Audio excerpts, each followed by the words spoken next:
bagaimana cara memakai dua kalimat syahadat. Kalau sudah tahu cara memakai dua kalimat syahadat, itulah yang sesungguhnya aqimus shalah, dirikan salat. Jadi dirikan salat bukan semata-mata mengerjakan salat. Kalau mengerjakan salat berdiri, ruku, i'tidal, sujud, itu namanya mengerjakan. Dirikan, nah kalau dirikan itu setiap saat, ya, di mana saja kita berada dan kapan saja, itu namanya berdiri. Makanya ada isyarat. Salah satu rukun salat itu ya berdiri lurus, berdiri tegak, tegak lurus, itu kan berdiri. Rukun salat kan ada 13. Yang pertama apa? Niat.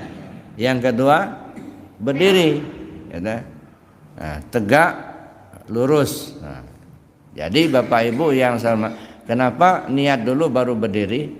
Kalau kita salat berdiri dulu, baru niat apa niat dulu? Berdiri dulu baru berniat. Dalam urutannya niat dulu baru berdiri. Nah, kenapa kok bisa begitu?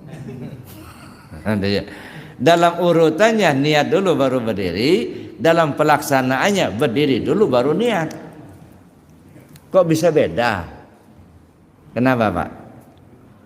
Karena niat itu wajib bagi semua sholat.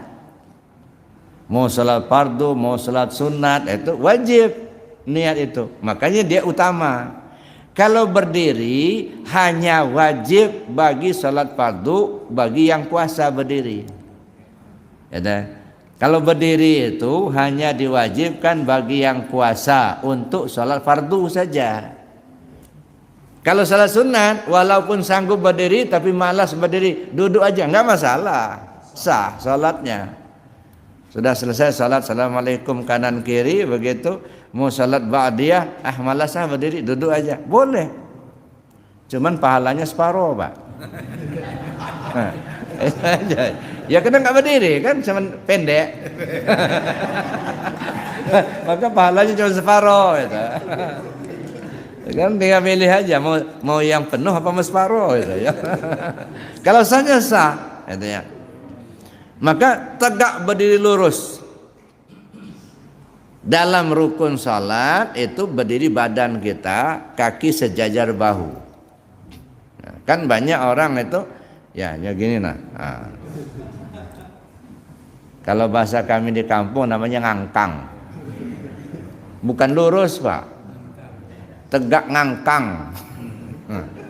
Kalau tegak lurus itu, nah kaki itu sejajar bahu. Tegak lurus. Syariatnya badan kita yang berdiri. Hakikatnya, Pak, niat itulah yang tegak lurus. Mulai takbir sampai salam gak boleh goyang sekalipun, gak boleh ragu-ragu. Mulai takbir sampai salam. Kalau bahasa hakikatnya takbir itu lahir, salam itu mati. Mulai lahir sampai mati itu hakikatnya. Jangan berubah. Tapi bagaimana kita menemukan itu loh kalau nggak dikaji dulu. Jadi bukan pada saat kita sholat saja Allahu Akbar, ingat Allah.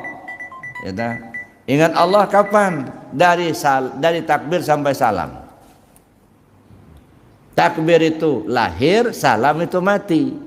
Artinya apa? Seumur hidup bersama Allah. Nah, cuman karena kita ini akal kita belum berfungsi, gitu kan?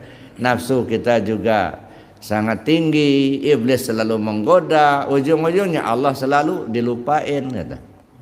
Nah, jadi Bapak Ibu yang saya hormati, jadi cara memakai dua kalimat syahadat, saya kira itu yang penting. Ya, maka saya bilang sih jamaah di Arafah, urusannya bukan urusan pahala, bukan urusan surga, bukan. Kalau urusan pahala nggak usah diurusin lah, udah otomatis itu, ya. Asal berbuat baik dapat pahala, berbuat jahat dapat dosa, udah nggak usah diminta. Nah, yang jadi persoalan kita itu apa? Ini kembalinya diri kita ke Allah, itu yang jadi persoalan pokok.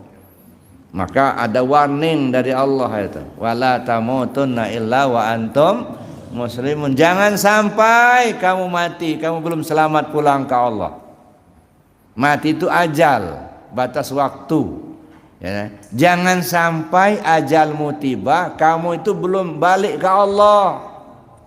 Nah, ini warning dari Allah. Wala tamutunna illa wa antum muslimun.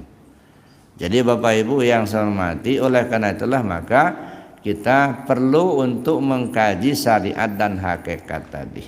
Ya, nah, lagi-lagi ya, di dalam kita mengkaji itu kan ada ilmu, ada amal. Ada ilmu, ada amal. Berilmu tapi tidak diamalkan, tahu tapi tak sampai. Beramal tapi tak berilmu, berjalan tapi tak tentu arah. Mau kemana Pak? Enggak tahu saya, jalan-jalan aja. Ada. Maka dua-duanya, beramal dengan ilmu, berilmu harus dengan amal. Jadi amaliyah dengan ilmiah, ilmiah dengan amaliyah. Tidak cukup dengan berilmu tapi tidak beramal. Tahu cara zikir, sekarang zikirnya diamalkan apa tidak? Nah, itu masalahnya. Udah talqin zikir, udah tahu cara berzikir, diamalkan apa tidak? Ya. Jadi setelah kita mengamalkan itu, barulah kita mendapatkan. Ini ada amplas. Contoh, ini ada amplas, ini ada kayu. Kalau nggak digosok-gosok apa, nggak akan licin nggak? Walaupun numpuk amplas di sampingnya itu, numpuk ilmu kita, tapi nggak diamalkan, ya udah, hampalah itu. Al ilmu bila amal kasajar bila samar. Ilmu yang tak diamalkan tidak ubahnya pohon tak berbuah. Dan itu persoalan besar, ya, persoalan besar.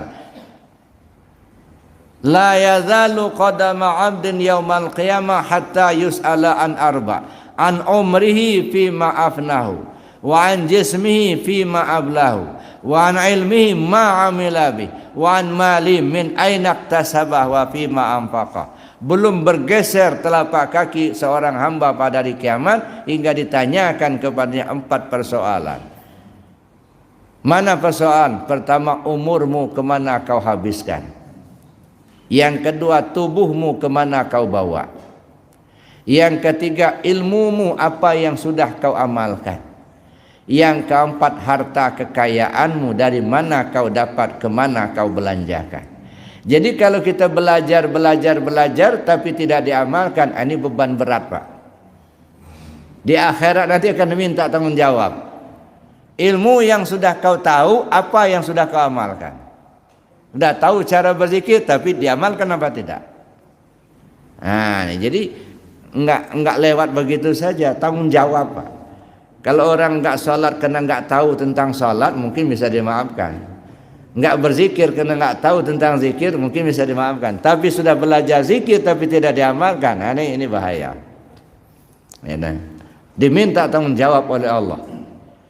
Nah, jadi oleh karenanya Bapak Ibu, ya, di satu sisi kita bersyukur kepada Allah, kita diberi petunjuk oleh Allah sehingga kita mempelajari tentang zikir itu.